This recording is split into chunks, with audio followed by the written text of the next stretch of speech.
Hello everybody and welcome back to my channel. Today's video is going to be a baby update. Now for a lot of people, you haven't even really seen my baby. It's because I didn't post much about my pregnancy, and a lot of people didn't even know I was pregnant until my nose was like the size of a bell pepper and my baby was born. Before I get too deep into this video, I want to say thank you to my subscribers. I really appreciate you guys for always coming back, for always supporting me. You guys are the greatest. And if you're not subscribed, go ahead and subscribe, join the fam, as well as hit the notification bell so that you can get notified of all my future content. So jumping right into it, my son is about to be 9 months on the 25th of this month. He's really big for his age. I guess, as I said, genetics come into play there. I'm 6'2", my husband is 6'10", so our baby is way above the average size of a normal baby, to the point where it surprises every doctor we ever see, including the doctor that was there when he was born. So when my son was born, he was 22.5 inches and he was 7 pounds and 9 ounces, which is pretty normal for most babies. He did have really long hands and really big feet for a newborn. About 2 days later, he was 7 pounds, 12 ounces, and this was the day we left the hospital, which is 2 days after I had him.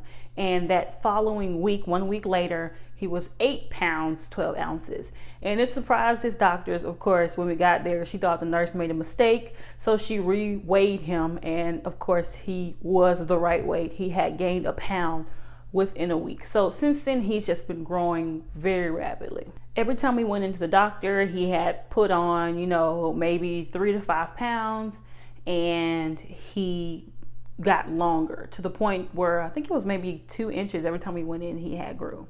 Now, I know a lot of people say that their sons and their babies are very advanced. My son is very advanced. I'm not trying to pull your leg.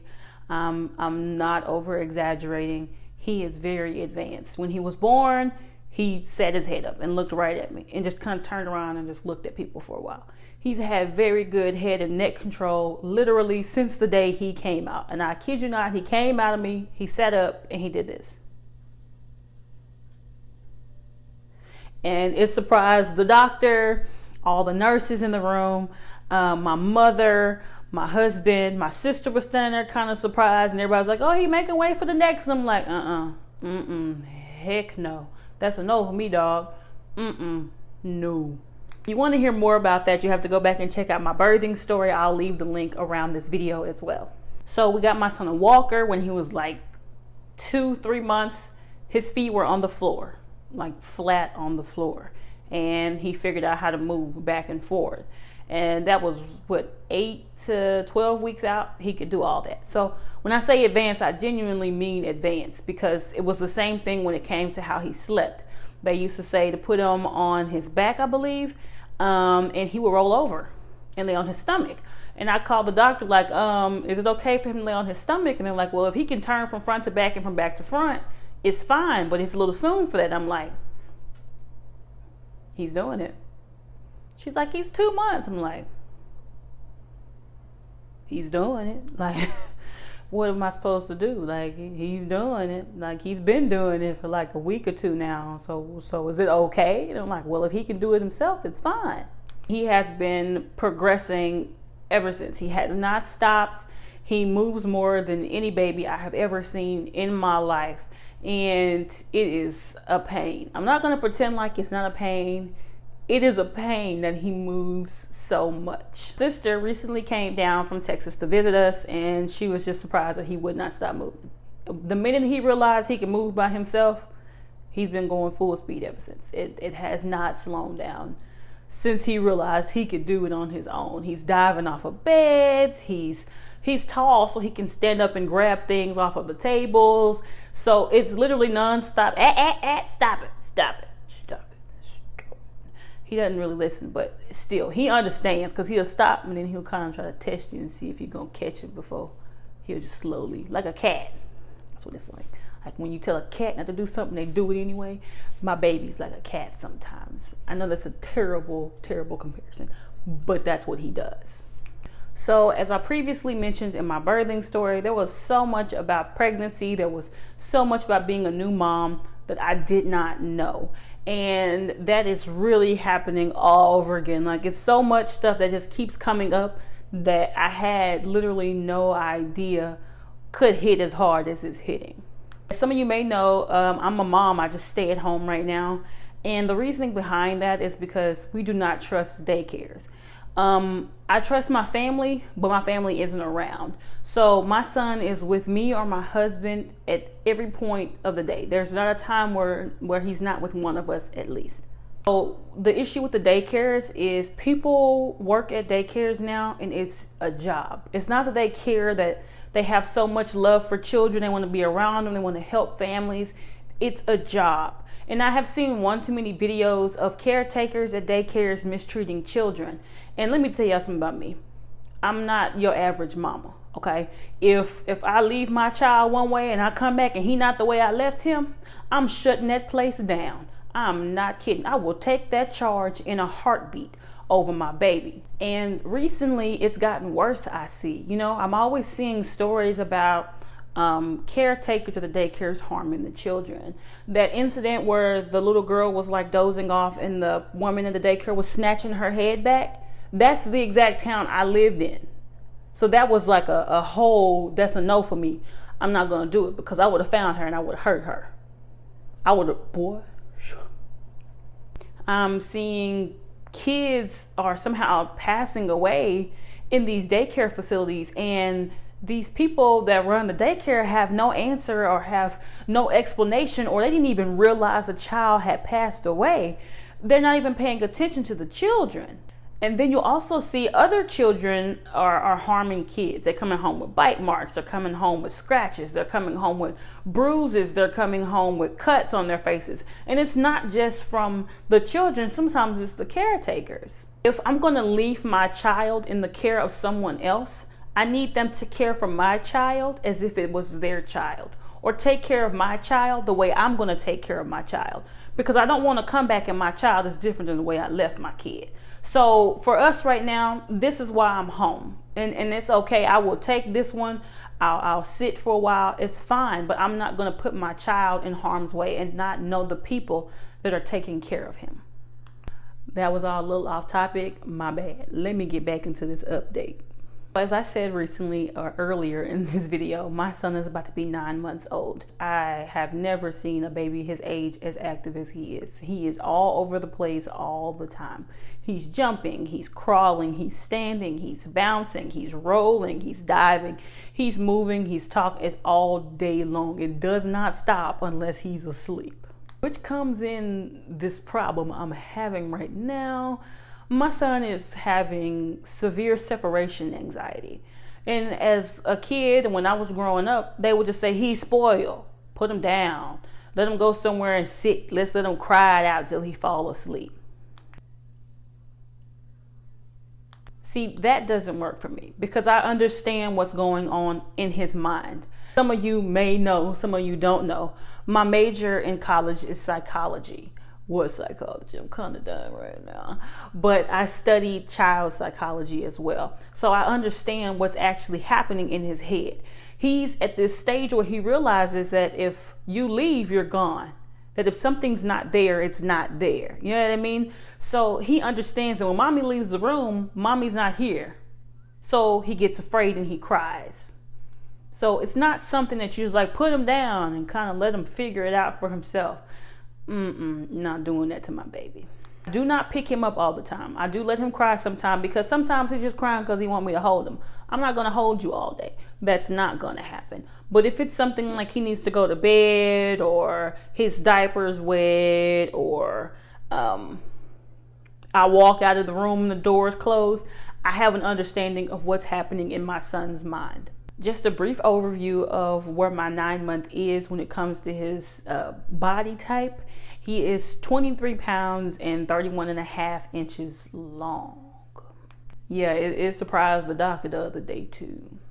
The average male baby that's 9 months old is usually about a little over 18 pounds and about 27 inches long. So my son is the size of an average 18-month to 21-month-old. So he has the body of a baby of about 1.5 years to almost 2. Yeah. So with his separation anxiety, the things that I'm seeing are he does not sleep at night. He sleeps like a newborn baby. He wakes up every 2.5 hours, and he's hysterically crying, like, I don't know, like he's afraid like something's wrong. He's very clingy, and I do mean very clingy. He just started saying mama again, and let's just say he wearing it out. And then he cries a lot. Now, I've been going through this for about 5 weeks, not exactly knowing what was going on, and the doctor's not giving me any answers to actually help me.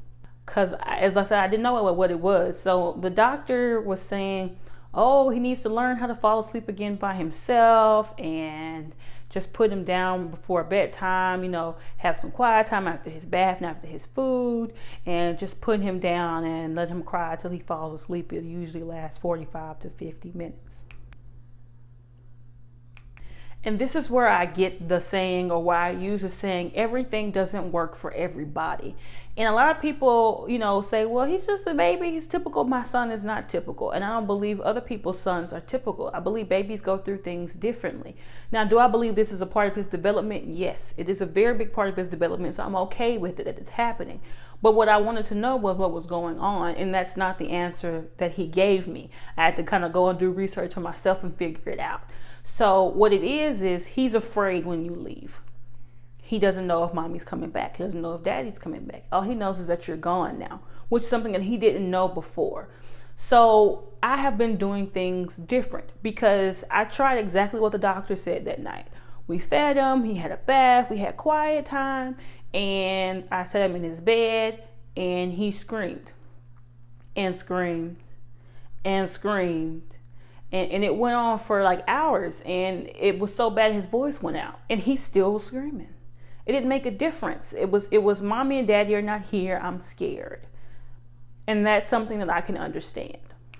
As his mom, I pay attention to things. So he slept, his crib was right next to our bed, and he was telling us, the doctor was saying to put him in his own room, put him in his bed, close the door, cut the light out, just leave the room. And I'm like, I'm not going to put my baby in this room afraid. I don't see how that's supposed to help him. He's going to keep crying because he's scared. So why would I do that? That doesn't, you know what I mean? That didn't fit to me. So his bed was already in our room. What I noticed is he would wake up, he would kind of look around, and then he would get up. And that's when he would start to cry. So what he did was he would see the bar from his crib, and he couldn't see anything past that bar in his face. So he thought he was alone. So he'd wake up, he would panic, he would cry, he would scream. As soon as I got him, he was calm again. Everything was fine.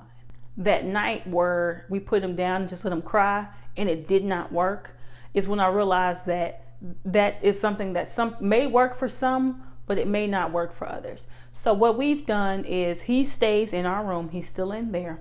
And since my husband and I have not slept in 5 weeks, I just laid him right next to me. And when he did try to wake up that night, he opened his eyes and he saw I was sitting right there, and he went right back to sleep. He slept that night. He slept just like he would normally do. He woke up one time because he was wet. He was hungry. Went right back to sleep. He slept just like he was supposed to. And if I had listened to that doctor, my child would have just sat there and screamed all night when he was just afraid that he couldn't see us.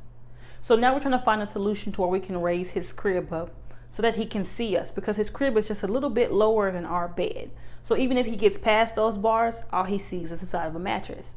So we're trying to raise it up to where he can see us, because we had to slowly ease him into his bed to begin with. So now we're going to slowly ease him back into his bed again once we get it lifted up. Because once you go 5 weeks without sleep, you're going to start trying whatever you can. I'm not hearing them telling me, don't do this and don't do that. My baby's afraid. My baby woke up and baby saw me. He went back to sleep. He was fine. He slept straight through the night. So why would I put him in a situation where he's afraid? We tried this on many occasions where we just put him in his room and let him sleep. He won't sleep. He screams because he's scared.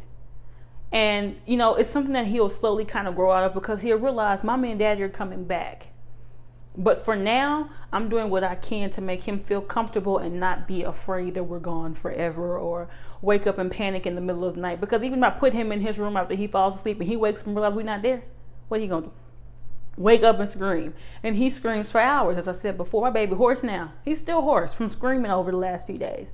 So we figured out what works for right now, and we're slowly easing him back into his own bed. Well, I say this to some mothers. I say this to a lot of mothers out there right now. If you're dealing with something like this and your kid is not sleeping and it's causing you not to sleep, you figure out what works for you. You figure out what works for your baby, and you do that thing. The next issue was he was super clingy. He is super clingy, right? So I can't get really anything done because I can't get away from him. If he's awake, I cannot move. So what I've done is figured out distractions. Distract that baby any way you can distract that baby. My kid has a walker. He's kind of big for his walker. When he stands up, his waist is taller than the walker itself, and he tips over sometimes. We're working on getting him a new one.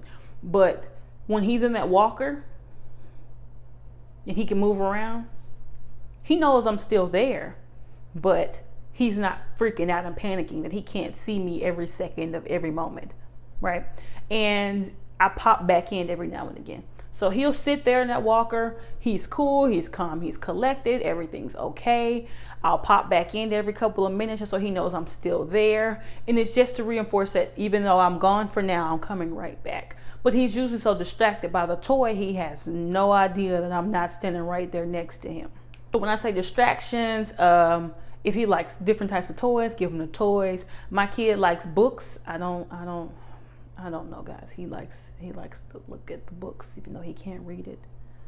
I just let him. It's gonna help you develop. You do what you need to do, baby. But he likes books.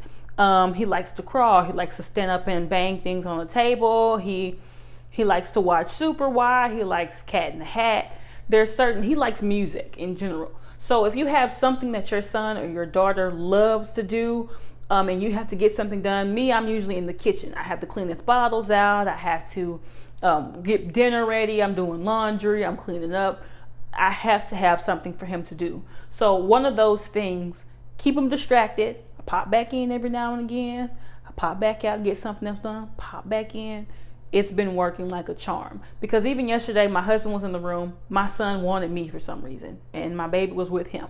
So he put him in his walker, or I put him in his walker, and I opened the door to the bedroom. And he just walked into the kitchen where I was. He wasn't bothering me. He was just walking around, touching on the fridge and things like that. But he was quiet because he could see me. And even when he walked out into the living room where he couldn't see me, he was still quiet. As I said previously, another thing that I do not pick him up all the time. Sometimes he's just crying to be crying. You know what I mean? He wants you to hold him, or he wants you to hand him something he threw down 7 times, or he got in trouble because he's trying to pull the trash can over. When he cries like that, I just look at him. I'm gonna be honest, I just stare at him. Or I say, stop that fake crying. And he'll stop and just look at me because he knows he's crying for no reason.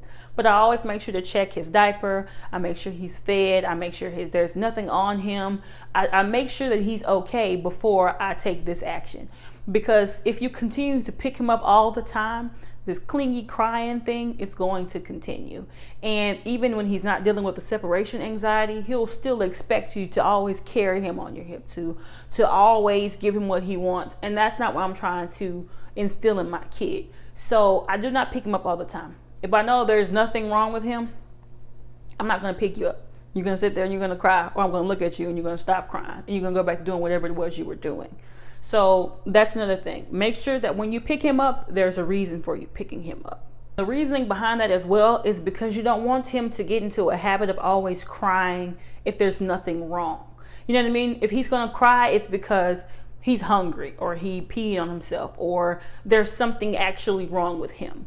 Because in the future, he's going to use that crying and you're going to come running and there may not be anything wrong with him at all. So you want to make sure that you let him understand, or get him to understand, that crying is for a purpose. There's something behind you crying. And the last thing I do, or I've been doing, my husband and I have both been doing, is playing peekaboo with him. So I will go out the door, he'll cry, pop my head back and go peekaboo, and I'll pop back out. Peekaboo also shows him that even though you leave sometimes and I can't see you, you're coming back. So that's just a game that actually helps him with his development. is peekaboo. So we both play peekaboo with him every now and again. I do it mostly every single day just so he kind of gets better at it, because as I said, I'm a stay-at-home mom right now and he is with me all the time. My husband leaves, so he's not that bad with my husband when it comes to separation anxiety. It's mama. So I have to let him know that sometimes mama's going to be gone too, but she's going to come back. Though I'm at home, I still work. You know what I mean? So when it comes to my modeling, when it comes to if I have to do music, he can't always be there. So I have to let him know that mama's going to leave sometimes too, and it's okay, I'm coming back. And one last thing I almost forgot that usually helps is I always talk to him. If I leave the room, I'm almost back, baby. Mama's coming back. She's just washing her hands. I tell him what I'm doing as I'm doing them so that he can still hear my voice, and then he knows mama's going to come back in the room. And then he'll associate, okay, mama's still, I can still hear mama, so mama's still near me. So it'll eventually get to where he knows I'm not going anywhere, I'm still here. Overall, I just started to figure out what to do when it comes to my son's separation anxiety. It, like I said, took 5, almost 6 weeks straight of no sleep at night for me to finally find different ways to help cope with the sleep anxiety, or not the sleep anxiety, excuse me, the separation anxiety that he's going through, because it was literally affecting every aspect of not just my life, my husband's, the dog. My dog cries when my baby cries. It's like he's trying to warn us that the baby's upset. So he'll walk around and he'll whine too, just so we know to go and check on him. So everybody's life is kind of revolved around the baby. And I try to be courteous to the people around me. I live in an apartment building. Someone lives right above me. We have the master bedroom, so I'm pretty sure someone's sleeping in the master bedroom above us. I try to think about other people as well. So him crying all the time, him pitching fits, him yelling, him screaming, that's something we try to keep to a minimum just so we can be respectful of the people around us. But these are the things that just started working for me. I mean, we literally started doing this 2 days ago. And my husband and I finally got sleep the last 2 nights. We haven't gotten sleep in, like I said, almost 6 weeks. And for the last 2 nights, my son has slept just fine. He wakes up one time a night because he either wet himself or he's hungry, and he goes right back to sleep for the rest of the night. So for us, this is what's working right now. And we're going to slowly move into other things as he develops more. But I don't want people to solely listen to the opinions of others. And I want people to find out what works for you. You know what I mean? Because you can completely work and do everything that someone else tells you to do. You can try all these other options, but if it does not work for your child, it does not work for your child. And there's nothing that you can do about that but know your kid and figure out what works for you and your kid. Because right now, this is what's working for us. Our household is calm. Our baby is sleeping. And when I say it was not just affecting us, it was affecting him, because Kai was getting 0 sleep. He was tired all day long. He was always rubbing his eyes. He was always halfway dozing off, but would pop back up. And I didn't like that. You know what I mean? Because he was still as high energy as he's always been. He was just sleepy. And so were my husband and I. So this is working for us. And I hope this helps someone. I hope you guys find solutions to the same issues in different ways. I hope this really and truly helps someone who had no idea the same way that I had no idea. And guys, this is not me telling you not to listen to your doctors. Listen to your doctors. They are paid. They are trained to know what's going on. But if what they say does not match up with what's going on in your household, I also want you just to pay attention to your children, because you know your child better than anybody else knows your child. And if you can find a way to fix the problem, by all means, find a way that works for you, that works for your family, that works for your household.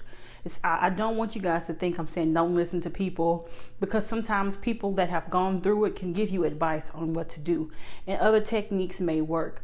But I just don't want you guys to not listen to your doctors, because your doctors do know what they're talking about. It's just sometimes I don't think they know exactly what's happening because they don't live with you. And if you can't give them in full detail, they can't be there in full detail to experience what's happening in your home. Sometimes they don't know what to tell you either. So just do your research, find out what's going on with your kid, do what works best for you. So again, we've come to the end of another video. I want to thank you guys for watching this video. If you're one of my subscribers, I appreciate you guys for coming back and for always supporting me and watching my videos. You guys are the absolute best. And if you're new to the channel and you're just watching some of my videos, you like what you see, go ahead and hit that subscribe button as well as that little bell to get notified of all my future content. If you guys have gone through this, if anyone you know have gone through this, let me know what you guys tried. Let me know what worked for you guys down in the comments. And if you have any questions for me, I will definitely answer those. So leave those down there as well. Again, thank you guys for coming back and watching another video. Thank you guys for sticking by and sticking through to the end. I really appreciate you all. And I will see you guys in my next video. Bye, guys.